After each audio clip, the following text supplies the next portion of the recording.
Alors bonjour tout le monde, aujourd'hui on va vous présenter les buts erronés selon le modèle de Dreyfus.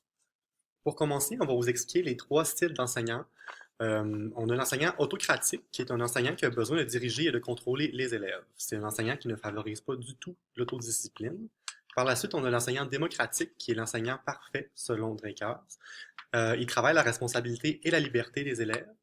Il favorise beaucoup le travail en groupe et il permet aux élèves de prendre les décisions d'un accord commun pour ce qui est en lien avec les règlements. Par la suite, il y a l'enseignant permissif, qui est un enseignant qui a aucune obligation de se conformer aux attentes et aux conséquences données. Il incite pas l'autodiscipline des élèves, puis il incite pas non plus vers les responsabilités. Je vais vous expliquer ce qu'est un but erroné selon Descartes. Donc, un but erroné, c'est une fausse croyance qu'a l'élève sur la façon de se procurer la reconnaissance recherchée. Ceux qui n'arrivent pas à acquérir le sentiment d'appartenance au groupe se fixent des buts erronés dans l'espoir de l'acquérir. Ces buts erronés se reflètent par de mauvais comportements ou ce qu'on appelle en classe la mauvaise conduite. Il y a quatre buts erronés poursuivis selon Dreyfus. On commence par le désir de l'attention excessive. Par la suite, il y a la lutte de pouvoir. Il y a le désir de vengeance et puis la démonstration de sa totale incompétence. Donc, ma collègue va vous expliquer le premier but erroné. Donc, le premier but erroné est le désir d'une attention excessive, c'est-à-dire que l'enfant ou l'élève va essayer d'attirer l'attention de façon successive afin de combler le besoin d'appartenance. Ce premier but erroné découle directement de l'échec de l'acquisition du sentiment d'appartenance au groupe.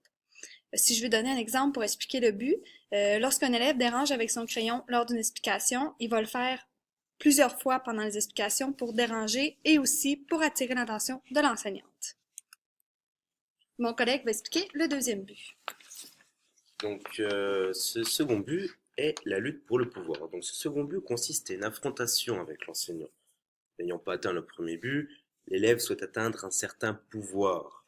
C'est comme s'il voulait se prouver la capacité à perturber la classe en mettant l'enseignant sur sa défensive, afin d'obtenir le sentiment d'avoir gagné. Et même si l'enseignant sort vainqueur de cet affrontement, l'élève se retrouve renforcé dans sa conviction que ce qui compte dans la vie, c'est le pouvoir.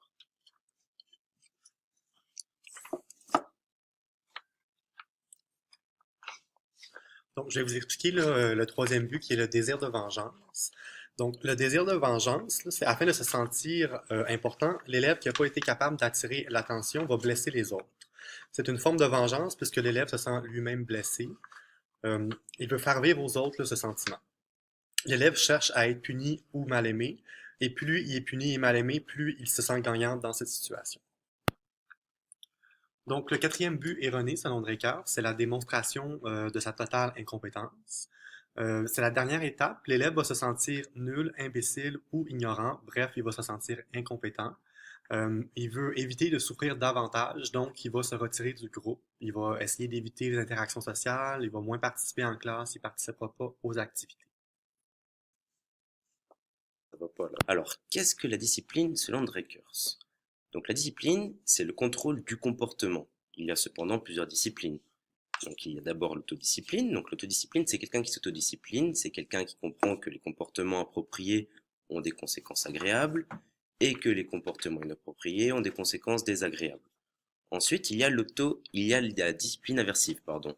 Donc celle-ci, elle s'impose avec de grandes contraintes et fait suivre toute infraction aux règles à des conséquences sévères. Donc encore très employée par certains, pense que la seule façon qu'un enfant soit sage et de ne pas se faire marcher sur les pieds, c'est de les menacer avec des punitions et donc de faire recours à des mesures punitives.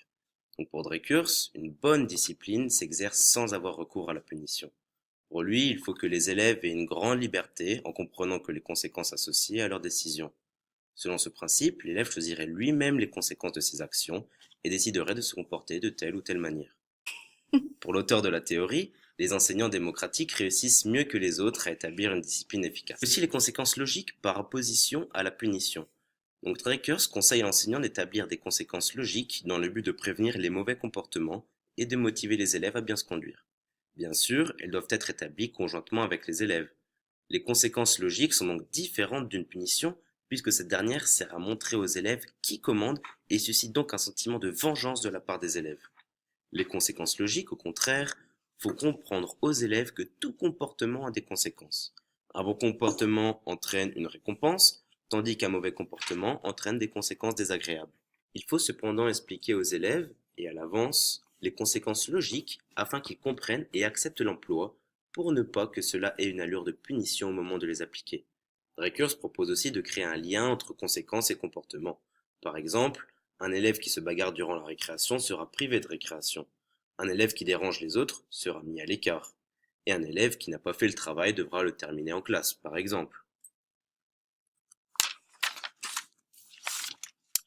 Drecker propose 6 techniques d'intervention à l'enseignante pour neutraliser les buts erronés. Le premier, c'est d'identifier le but de l'élève en question. Le deuxième, essayer de le neutraliser. Le troisième, c'est le réorienter. Le quatrième, c'est de refuser les rapports de force. Le cinquième est de prendre des mesures positives. Et finalement, le sixième est d'encourager les élèves. Donc, pour la première technique d'intervention, identifier le but erroné. Comment doit-on identifier le but erroné? En fait, on va noter les comportements de l'élève. Souvent, quand l'élève veut attirer l'attention, il va répéter un comportement dérangeant. S'il est dans la lutte pour le pouvoir, il va refuser les demandes de l'enseignante. Et s'il veut te montrer qu'il est incompétent, il va refuser de participer et adopter des mauvaises actions. On peut aussi noter le sentiment de l'enseignante face aux agissements de l'élève. Souvent, lorsque l'enseignant se sent agacé, c'est que l'élève recherche constamment son attention. Lorsque l'enseignant se sent menacé, c'est que l'élève est en recherche de pouvoir. Si l'enseignant se sent blessé, c'est que l'élève veut se venger. Donc, il apporte des comportements méchants. Et lorsque l'enseignant se sent impuissant, c'est souvent parce que l'élève montre qu'il est incompétent. La deuxième technique d'intervention selon Dreckers est de neutraliser le but erroné. Comment? En fait, c'est d'avoir une discussion franche et amicale avec l'élève en lui faisant prendre conscience de ses agissements. Drecker propose de poser les questions suivantes à l'élève. Se pourrait-il que tu cherches à attirer mon attention? Si l'élève est dans la recherche d'attention, il risque de répondre positivement à cette question. Ensuite, est-ce que tu essaies de prouver que personne ne peut t'obliger à faire quoi que ce soit? Si l'élève est sur la lutte pour le pouvoir, il va essayer de montrer aux autres que personne ne peut l'obliger à faire une action. Et est-ce que tu cherches à me blesser? S'il cherche à se venger contre l'enseignante se sentira blessée. Et finalement, est-ce que tu n'essaies pas de me faire croire que tu es incapable? Si l'élève est dans le quatrième but erroné, il va essayer de faire croire aux autres qu'il est incompétent. La troisième technique d'intervention est de réorienter le comportement de l'élève. Comment faire? En fait, on va favoriser les bons comportements qu'il adopte en classe et ignorer les tentatives de recherche d'attention. Pour ça, il faut trouver des alternatives à ces comportements, et ce, avec lui.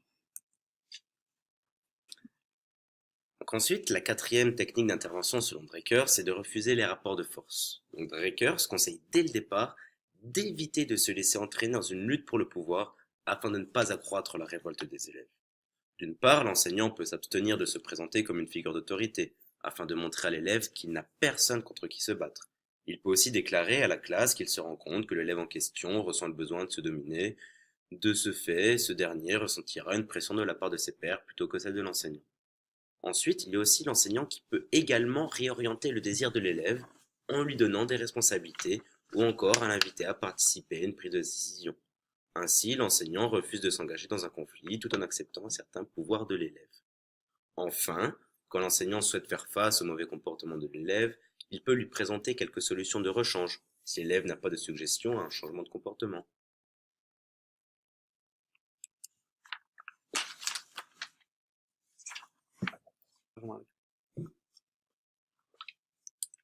Donc, pour ce qui est de la cinquième technique d'intervention selon Drecker, c'est de prendre des mesures positives. Comme on a dit plus tôt, l'élève qui a le désir de vengeance et le désir de blesser les autres se sent lui-même blessé. Comme il se sent gagnant lorsqu'il est puni, c'est inutile d'agir ainsi. Donc la punition ne sera pas du tout utile dans cette situation. À la place des représailles, l'élève a besoin que l'enseignant lui témoigne de la compréhension et de l'acceptation. La punition ne va pas du tout aider l'élève. L'enseignant doit créer des situations où l'élève se sent compétent, où il peut démontrer ses capacités et ses points forts. Il pourra constater ses capacités et ses talents et susciter ainsi l'acceptation des autres. La sixième technique d'intervention, selon Drakers, est d'encourager l'élève cherchant à faire la démonstration d'incompétence. À ce moment-là, l'enseignant ne doit jamais laisser de côté les élèves qui commencent à s'isoler pour éviter les interactions sociales. Ça ne ferait qu'accroître le sentiment d'incompétence. Donc ça sert d'éviter de démontrer un sentiment de frustration ou de déception à leur égard, et aussi d'offrir un soutien à chaque petit effort qu'il fournit.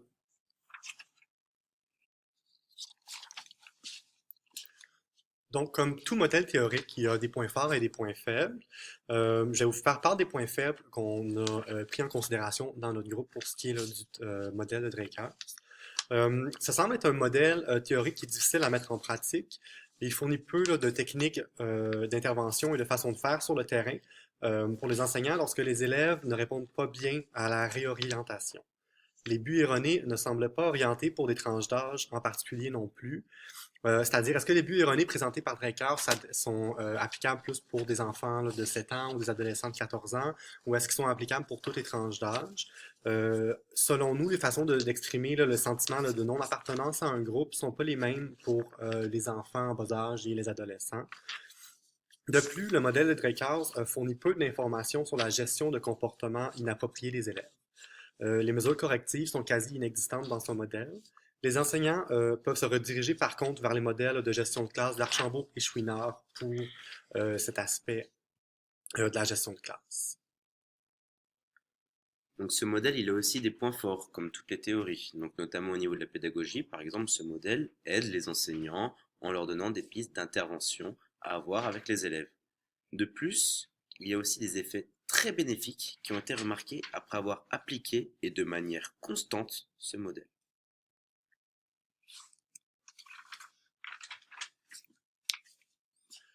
Donc, on va également vous parler des types de clientèle qu'on pourrait appliquer ou non appliquer là, selon le modèle de Drakers. Je vais commencer avec les personnes ayant un trouble du spectre de l'autisme. Selon nous, les interventions qui sont présentées dans ce modèle seraient vraiment différentes là, pour les personnes TSA. Entre autres parce que pour ces personnes-là, le double sens et l'abstrait, c'est quelque chose qui est très peu acquis. Le côté social est très différent pour les personnes TSA, c'est pas quelque chose qui est inné généralement. Le besoin d'appartenance n'est pas nécessairement présent chez ces personnes. Donc, on se demande comment est-ce qu'on pourrait appliquer ce modèle aux personnes TSA.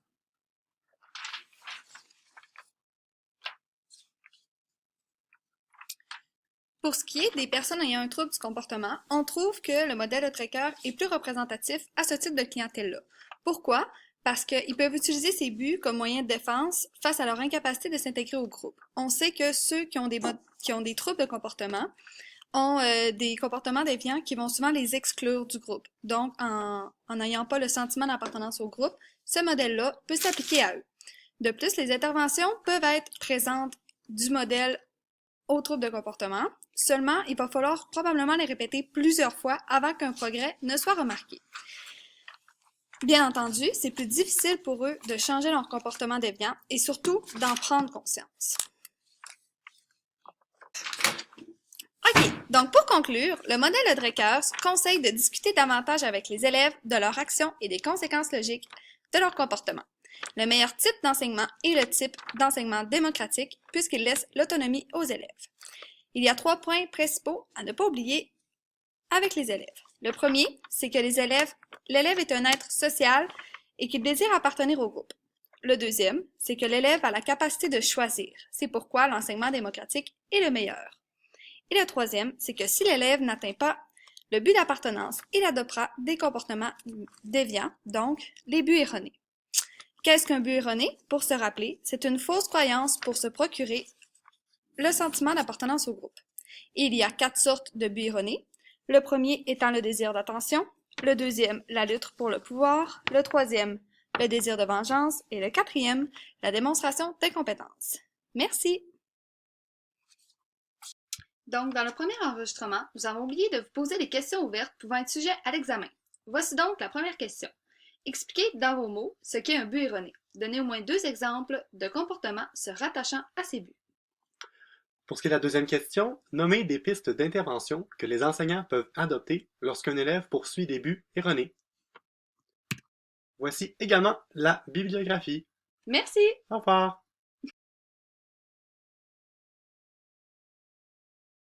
Pardon. Genre là, ça... Ensuite, il y a les conséquences logiques par rapport... Pardon. Il y a les conséquences logiques par... Putain de merde. C'est quoi que tu fais? Genre... C'est ça que tu passes? Ouais. Ouais, c'est ça.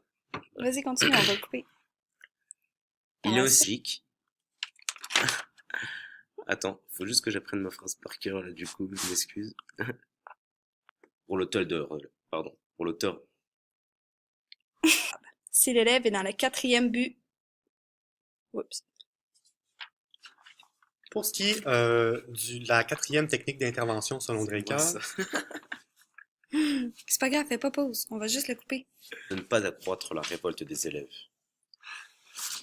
Attendez, ça va pas, faudrait tenir ça. Mais genre là, ça va pas, de toute façon, il va falloir qu'on recoupe les trucs. Oh putain, ça va être dégueulasse. Donc, il faut... pardon.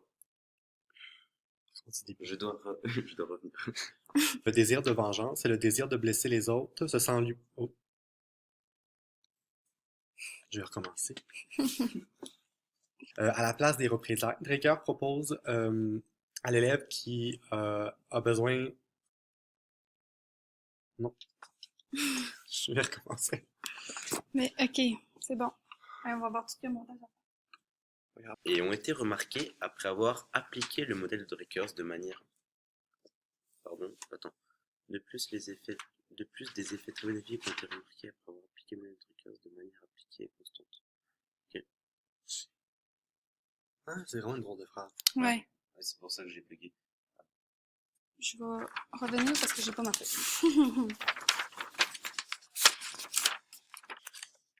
Il y a 3 points principaux à ne pas oublier face aux élèves. En fait, l'élève... Non, ça marche pas. On va recommencer, c'est pas grave. Que l'élève a la capacité de choisir. C'est pourquoi l'enseignement démocratique est le meilleur. Et le 3e, non, t'es vraiment pas fin. T'es tellement pas fin, t'as pas fait ça. Hey, tu m'as tout déconcentré, ça allait bien.